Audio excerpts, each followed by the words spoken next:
뜨거운 여름 햇살 아래 한 조각 구름이 다 햇빛을 가려주어서 그늘 아래서 시원함이 있는 그 같은 찬성입니다. 우리 귀한 기도, 우리 은혜로운 할렐루야 찬양대 찬양에 감사합니다. 우리 감사함으로 하나님의 영광을 돌립니다. 아멘.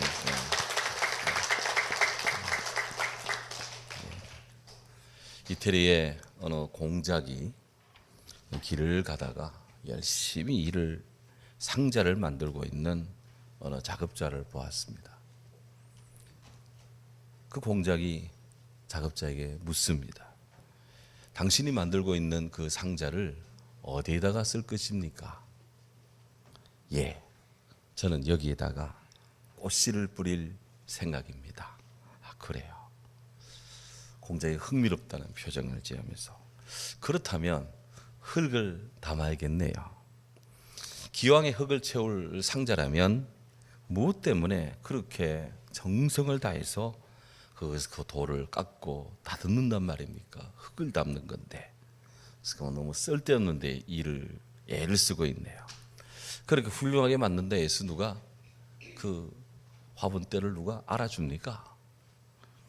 그러자 그 작업자가 아니요, 저는 그렇게 생각하지 않습니다. 나사렛에서 목수일을 하신 예수님이었다면 주어진 일을 아무렇게나 하지 않았을 것입니다. 그 작업자는 미켈란젤로였습니다. 사람이 마음가짐을 어떻게 하느냐, 그것이 그의 인생의 모든 것들을 결정한 데에도 과언이 아닙니다. 성경이 말합니다. 네가 자기 사업에 근신한 사람을 보았느냐? 이러한 사람은 왕 앞에 설 것이요 천한 자 앞에 서지 아니하리라. 작은 일이든 큰 일이든 그 일에 자기 혼을 투사하는 사람들, 그렇게 하면서 그는 그의 일에 정통하게 되고 자기 사업에 근실함으로 번창하게 되고 종래는 왕 앞에까지도 설 수 있는 모든 사람을 이롭게 하는 그런 사람이 된대요. 우리가 지혜자의 마음을 가질 필요가 있는 이유입니다. 사도 야고보는 말합니다. 너희 중에 지혜가 부족한 자가 있느냐? 저는 하나님 앞에 모든 사람에게 후히 주시고 꾸짖지 아니하시는 하나님께 구하라. 그리하면 주시리라. 그래서 지혜를 구하라. 그래서 우리는 늘 지혜를 구해야 됩니다. 그래서 오늘 성경의 말씀을 또 대합니다. 오늘 성경 3절에 말합니다. 슬픔이 웃음보다 나음은 얼굴에 근심하는 것이 마음에 유익하기 때문이다 말했어요. 지난주 이어서 계속 이어지는 말씀입니다. 이 말씀 3절은 2절 말씀과 바로 앞에 있는 2절 말씀과 연관시켜 보아야 됩니다. 2절에 이렇게 말합니다. 초상집에 가는 것이 잔치집에 가는 것보다 나으니 모든 사람이 끝이 이와 같이 됨이라. 산 자는 이것을 그의 마음에 둘지어다. 그렇게 말씀해요. 여기 초상집과 잔치집이 대조가 되고 있습니다. 잘 아시는 것처럼 잔치집, 결혼식이 열리는 곳은 인생의 즐거움, 기쁨, 그리고 마음의 위로가 있고 참 그렇게 기대가 있는 그런 곳입니다. 그에 반해 초상집, 누군가의 죽음이 그 서려 있는 그 아픔이 있는 집, 인간의 죽음으로 인한 인간의 본연의 모습, 본질적으로 유연하고 연약함, 이런 것들이 우리를 무겁게 짓누릅니다.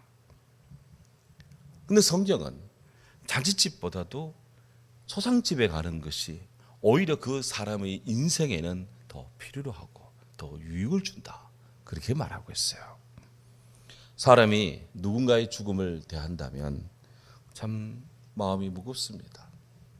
그 무겁다는 것은 자기를 돌아보는 겸손한 성찰이, 그리고 내가 이렇게 되어서 되겠냐 하는 근신이 동시에 우리 마음을 지배하게 됩니다.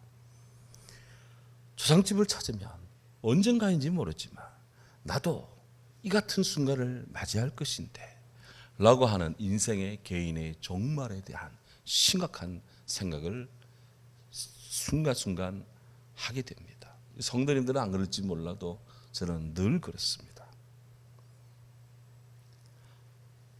동시에 사람이 초상집에 가게 되면 모든 행위와 모든 은밀한 일을 선악간에 심판하신다는 하나님을 의식하지 않을 수가 없습니다. 어느 유능한 화가가 아름다운 젊음에 반했습니다. 그래서 그 젊은이의 영혼을 담은 초상화를 그렸습니다. 근데 그 초상화는 신기하게도 주인공의 영혼의 상태를 나타냅니다. 그 초상화의 주인공은 나이가 들어갑니다. 그런데 나이가 들어갔지만 여전히 젊고 아름답습니다. 싱싱합니다. 대신 그의 초상화가 나이가 들어갑니다. 얼굴이 삶이 탄력이 떨어져 갑니다. 워낙 뛰어난 그림이라 소문이 났습니다. 사람들이 그 초상화를 좀 보여달라고 부탁을 합니다. 하지만 젊은이는 자기 초상화를 보여주지 않습니다. 왜? 자기는 알거든. 자기 초상화, 그 그림에 자기 영혼이 투사되어 있는데 그의 초상이 너무나 지금 늙어가고 있어. 추해지고 있어. 뒤틀리고 있어요. 그는 여전히 싱싱해 보입니다. 하지만 그의 초상화, 자기 영혼이 투사된 그림은 비틀어지고 있습니다. 보여주고 싶지가 않았습니다. 하지만 그는 점점 그 그림을 외면하지만 자꾸 보입니다. 너무너무 괴롭습니다. 내가 이렇다는 말이냐? 그는 견디다 못해 칼로 그림을 찔렀습니다. 찢었습니다. 그 순간 그의 거의 빛나는 얼굴이 젊음의 탄성이 사라집니다.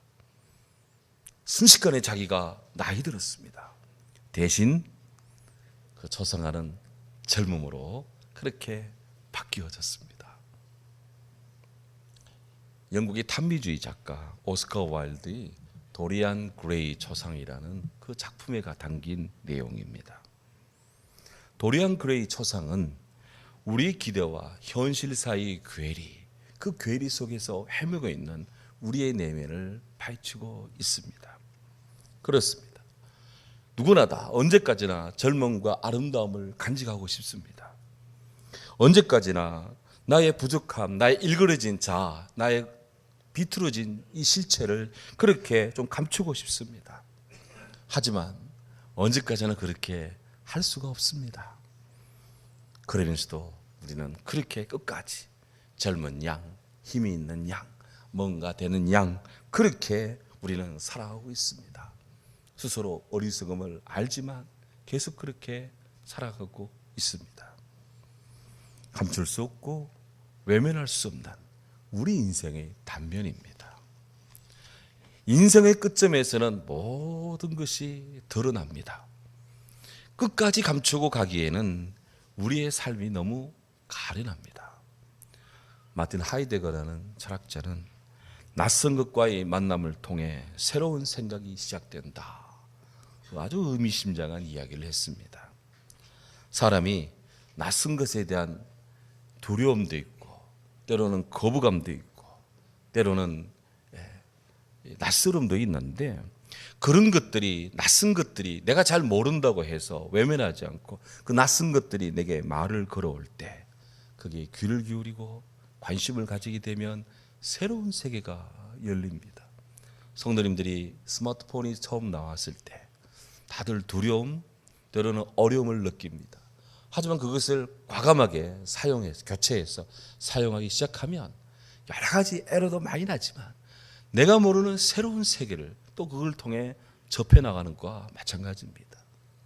그런데 그런 일상을 넘어서 전혀 다른 세계가 내게 다가온다면 그것이 죽음을 통해 다가온다면 어떻게 하겠습니까? 이런 면에서 성경이 말씀하는 바는 하나도 버릴 것이 없습니다. 오늘 성경이 2절이어 3절에 말합니다. 슬픔이 웃음보다 나오면 얼굴에 근심하는 것이 마음에 유익하기 때문이다. 늘 우리 기뻐하자, 늘 우리 반갑게 인사하자 그렇게 강조하는 저입니다만은 오늘 이 말씀을 맞아서는 우리 마음의 슬픔을 한번 생각해 보자. 그렇게 한번 촉구해 보고 싶습니다. 여기 슬픔은 앞에 나오는 2절에 초상집에서 인간의 근본적인 한계성, 그 한계성을 얻은 자가 그렇게 해서 얻어지는 겸손한 인생의 마음, 숙연한 마음가짐, 그것이 바로 슬픔이라는 단어로 표현이 되었습니다. 성경은 다른 사람의 죽음, 타자의 죽음에 직면함으로써 슬픔을 갖는 것이 총체적으로 인생에게 그에게 유익하다 그랬습니다. 유익하다라는 말이 영어로 good입니다. good. 그에게 good. 슬픔이 그에게 good, 좋다 이 말이에요.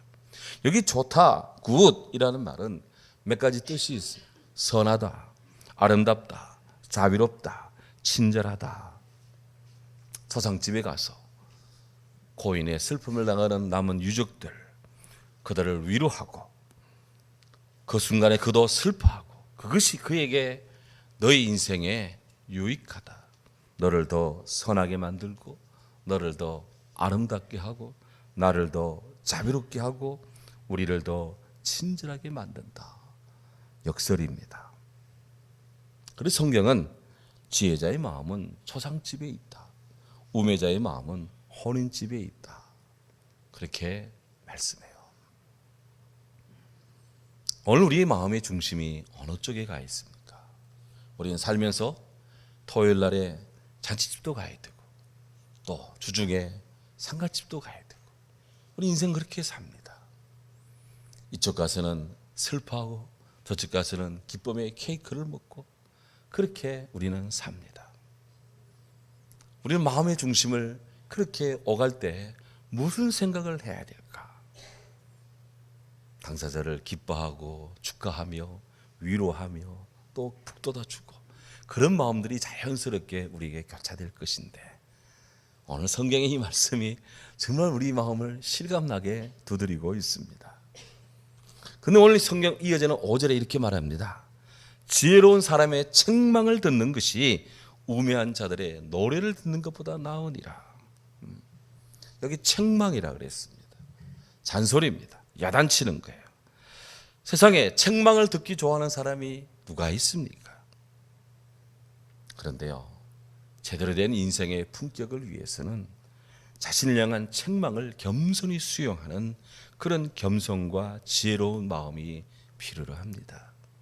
어거스틴 고백록에 보면 하나님은 늘 제게 말씀해 왔습니다. 늘 제게 말했지만 저는 그 말씀이 하나님의 소리인 줄 깨닫지 못했습니다. 예를 들면 하나님은 어머니의 잔소리를 통해 늘 제게 말씀했습니다. 나는 그것이 듣기가 싫었습니다. 어린 저는 어머니의 잔소리 듣기 싫어 귀를 막았습니다. 그러나 지금 생각해 보니 어머니의 잔소리가 하나님의 소리였습니다. 엄마의 책망이 하나님의 책망입니다. 아버지의 지적이 하나님의 지적이었습니다. 이제서야 알았습니다. 그걸 고백하더라고요. 지혜로운 사람은 책망 듣기를 거부하지 않는다. 진지한 마음, 진지한 사랑의 책망, 그런 책망은 사람을 지적으로, 도덕적으로 어리석음을 깨우쳐 줍니다. 강하게 양육하기 위한 목적이 거기에 투사가 됩니다. 학교 다니면서 선생님들한테 지적을 받습니다. 지도 교수님한테 지적을 받습니다. 여기 이것은 이렇게 하면 안 되고 이렇게 하는 것이, 이것도 글이냐? 이것도 논문이냐? 하며 지적을 받을 때가 있어요. 싫습니다. 하지만 그 코칭을 받아들이고 수정을 하고 새롭게 변형을 시켜나간다면 훨씬 더 좋은 것을 이루어내는 것과 마찬가지예요. 그래서 성경은 이 책망을, 진지한 책망을 정말 생명의 등불로 그렇게 동일화시킵니다. 잠언은 말합니다. 대저 명령한 등불이요, 법은 훈계요, 훈계의 책망은, 법은 빛이요, 훈계의 책망은 생명의 길이라.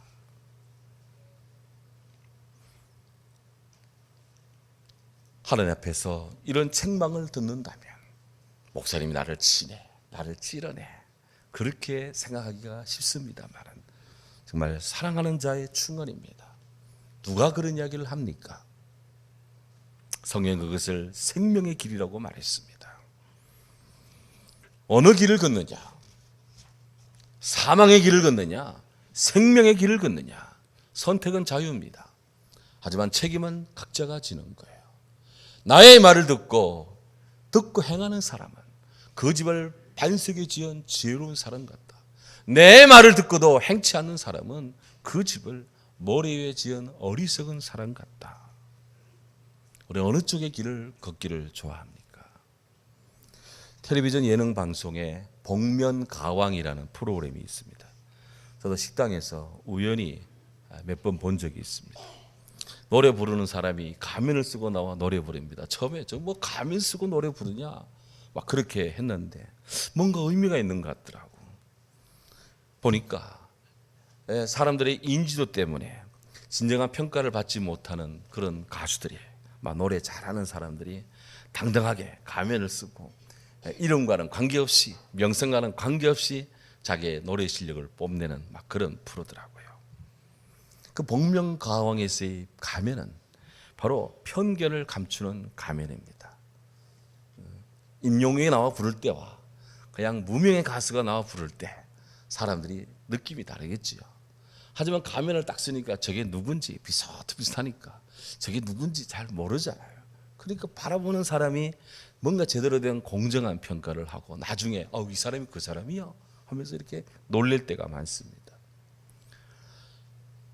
이것들 평론한 사람들의 이야기를 좀 들어보니까 이 복면가왕에 출연하는 사람들, 겉으로 보이는 그런 보여지는 자아와 진정한 그 속에 감추어지는 노래 실력이라고 하는 실제적인 자아 사이에서 그는 늘 고민하고 있고 바라보는 청중도 늘 고민하고 있고 우리는 그 사이 괴리 속에서 늘 우리는 고민하고 참 내 잘못된 생각과 편견을 바로잡을 때가 참 많이 있는데 왜 이런 프로가 나왔을까? 세상이 그만큼 가면으로 뒤덮인 현상이 너무나 많기 때문에 그렇다라는 거예요. 이를 가면 현상이라고 합니다. 좀 영어를 쓰면 imposture phenomenon. imposture란 말은 사기꾼, 사칭. 너무나 가면 쓰는 사람들이 너무나 세상에 많다. 그러니까 그런 프로가 나오는 거예요. 그 사람들이 관심을 가지고 세상의 이야기가 그 노래 프로에 나와 있으니까 그걸 보면서 뭔가 이렇게 삶을 다시 생각하게 된다라는 겁니다. 무릇 이 가면 현상이 이런 것들이 많아지면 많아질수록 그 사회는 냉정히 들여다보면 자기 존재와 진실 사이에서 늘 방황하고 있다는 거예요. 주로 우리 사회에 지식인들, 여의도에 계시는 분들 이런 대다수가 이 병에 걸려 있다고 합니다. 어느 면에서 이게 설교하고 있는 저 자신도 이 가면 현상에 대갈 수도 있습니다.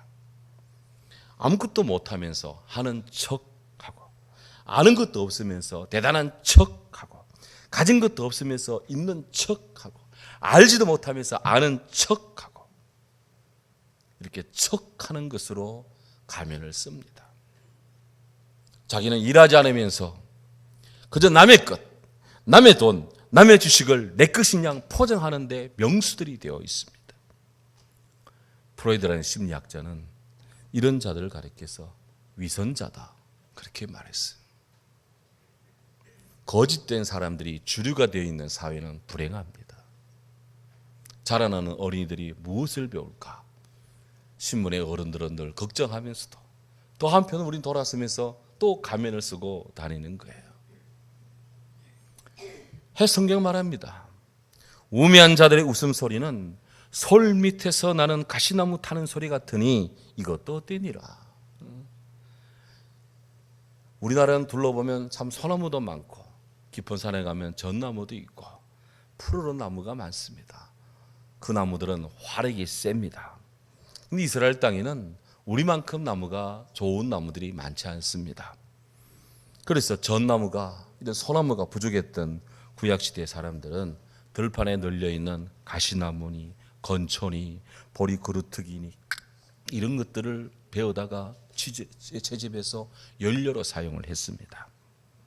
그중에 가시나무, 우리말로 하면 아카시아 나무. 이 아카시아 나무가 어디에 쓰입니까? 아카시아 나무 가지고 배를 만들 수 있습니까? 무슨 뭐 가구를 만들 수 있습니까? 아카시아 나무 가지고 뭐 의자를 만들 수 있습니까?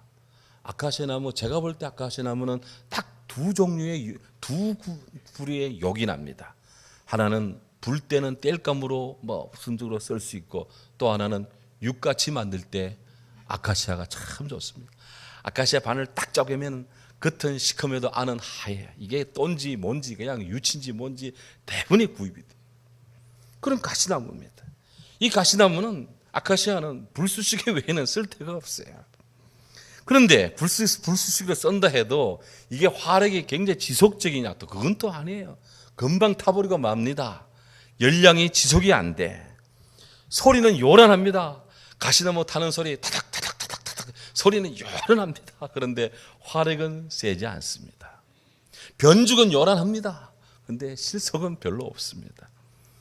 우매한 자들의 웃음소리는 손 밑에서 타는 가시나무 타는 소리 같구나. 참, 성경에 어떻게 이런 비유를 그렇게 할 수 있는지 정말 지혜로운 말씀이다 하는 거예요. 시편 118편 12절에 그들이 별들처럼 나를 애워쌌으나 가시덤불이 불같이 다 없었나니 내가 여호와 이름으로 그들을 끊어주었다. 하나님의 사람을 쳐들어오는 자들의 세력이 강대한 것처럼 보여도 그들은 가시나무 타는 소리에 불과하다. 그것은 요란한데 그 화력이 별로 세질 않아. 하나님이 그들을 제압한다는 것이 성경의 말씀입니다.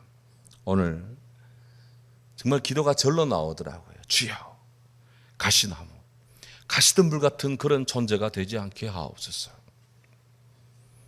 성경은 우매한 자가 주는 그런 환락과 즐거움의 웃음소리는 솔 밑에서 타는 가시나무 소리에 불과하다고 그렇게 일축합니다. 사람들 귀에 달콤하게 들려주는 우매한 자들의 온갖 가머니설은 고통을 당하는 사람들에게 위로가 되고 용기가 되고 힘을 주는 것처럼 보입니다만은 그 효과는 순간적입니다. 너무도 적습니다. 일시적입니다. 사람을 현혹할 뿐입니다. 결과적으로는 사람들에게 도움이 되지 않습니다. 더욱 나쁜 결과를 초래한다는 거예요. 그래서 오늘 성경은 같은 맥락에서 말씀을 합니다. 탐욕이 지혜자를 우매하게 하고 뇌물이 사람의 명철을 망하게 하느니라. 탐욕, 뇌물, 다른 사람의 소유물을 탈취하기 위해서 심리적, 물리적 압박을 가하는 탐학입니다. 탐학. 이 탐학이 지배하는 사회는 정말 불행합니다. 세계적 2차 대전 때 주범이었던 히틀러, 그는 30만 명의 독일군을 동원합니다. 해서 소련을 침공했습니다. 러시아의 혹독한 겨울을 아는 똑똑한 참모들이 너무 무리한 작전이다 라고 히틀러에게 만류합니다. 하지만 그 누구도 히틀러의 고집을 꺾지를 못합니다. 결국 1942년 겨울 독일군은 모든 것이 얼어버리는 러시아의 매서운 추위에 갇힙니다. 속수무책으로 당합니다. 30만 명이 러시아로 쳐들어갔는데 20만 명이 죽습니다. 9만 명이 포로가 됩니다. 다시 돌아온 병사는 6천 명밖에 안 됩니다. 독일이 망할 수밖에 없는 이유죠. 모두가 다 안 된다고 했는데 자기 혼자 망상에 사로잡힙니다. 탐욕이죠. 그로 인해서 얼마나 많은 독일의 젊은이들을 세계 일평화를 그렇게 깨뜨리며 갈아먹었습니까? 사람이 이처럼 권세에 눈이 멀고 부귀 영화만을 추구하다 보면 그의 인생만이 황폐해지는 것이 아니라 주위의 사람들, 사회도 나라도 세계도 그렇게 비참하게 만듭니다. 이집트에서 이런 일이 있었습니다. 10톤 트럭이 다리를 지나갑니다. 근데 그 다리는 10톤 이상은 절대로 지나가면 안 된다는 그런 경고판이 있는 것이었어요. 운전기사는 정확하게 자기 트럭이 10톤 되니까 충분히 건너갈 수 있다고 자신하고 다리를 지나갑니다. 그런데 그 트럭 위에 이집트에 있는 큰 새들이, 어마어마한 큰 새들이, 독수리 같은 이런 큰 새들이 그 위에 몇 마리가 앉았던가 봐요. 트럭이 다리를 지나다가 다리가 무너져 버리고 말았답니다. 와, 이런 일이에요. 탐욕과 뇌물이 결합되면 그 같은 일이 발생한다는 거예요. 세상은 이렇게 참으로 우리들의 예단을 뛰어넘는 일들이 너무나 많습니다. 사람이 탐욕과 탐악, 우둔한 사람, 분별력을 빼앗고 참으로 우둔하게 만들어서 무너뜨리고 만다는데, 오늘 우리는 우리 인생을 어떻게 살 것인가? 하나님은 그렇게 선지자를 통해서 주의 나라를 이야기하고 백성들의 살 길을 이야기했지만 백성들은 그 소리를 듣지 않습니다. 새기지 않습니다. 따르지 않습니다. 조상들의 믿음의 길을 거역합니다. 그 결과 그들은 다 망했습니다. 다 패합니다. 다 무너졌습니다. 사랑하는 여러분, 우리는 지금 어느 쪽에다가 마음의 중심을 두고 있습니까? 우리 하나님의 은혜를 사모합시다. 하나님의 지혜를 사모합시다. 성경의 말씀이 바로 나에게 주는 이야기로 그렇게 믿고 받아들이십시다. 그것이 바로 지혜로운 마음입니다. 그것이 우리가 사는 길입니다. 주님의 은총이 함께 하시기를 주의 이름으로 축원합니다. 귀하신 주님을 찬양합니다. 우리의 마음이